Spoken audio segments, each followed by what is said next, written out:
के बेला चंदा मुस्काए, तोर सुरता मोर अखियां भर जाए। हवा के संग माया के बात, तोर नावले धड़के मोर हर सांस।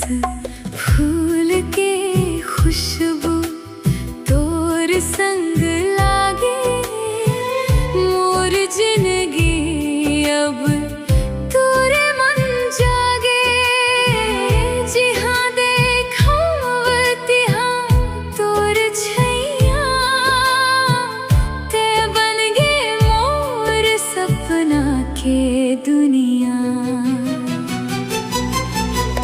तोर नावले धड़कथे मोर दिल, तोर बिना लागे सब कुछ खाली। मोर जिंदगी के ते हंस रोशनी, तेज हंस मोर सबसे प्यारी। आजा संगी हाथ ला धर ले, जन्म जन्म तक संग मां चलबे। तोर माया मन खोगे हवा में अब, तेज हंस मोर दुनिया सारी।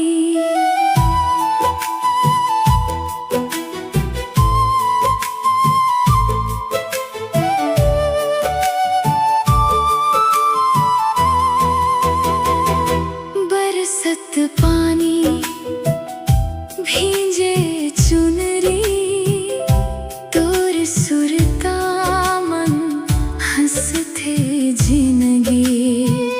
नदिया किनारे सपना बोवथन, तोर संग अपन घर बसावन। माथे के बिंदिया तोर नाव लिखे, मन के कागज मन माया सजे। रात अंधियारी ते बन तारा, तोर बिना नहीं लागे गुजारा। कभू झन छोड़बे मोर हाथ, तोर संग चाहब हर एक बात। दुनिया बदल जावे चाहे, मोर माया नहीं बदले रे। तोर नावले धड़कथे मोर दिल, तोर हासी मोर सबसे बड़ी मंजिल। सांस चलेता मोर तोर बर, माया करहूँ जन्म जन्म भर। ते हंस मोर गीत ते हंस मोर राग, तोर मायाले सज गे मोर भाग। मोर भगवान लेके अरदास, तोर संग बीताए मोर हर सांस।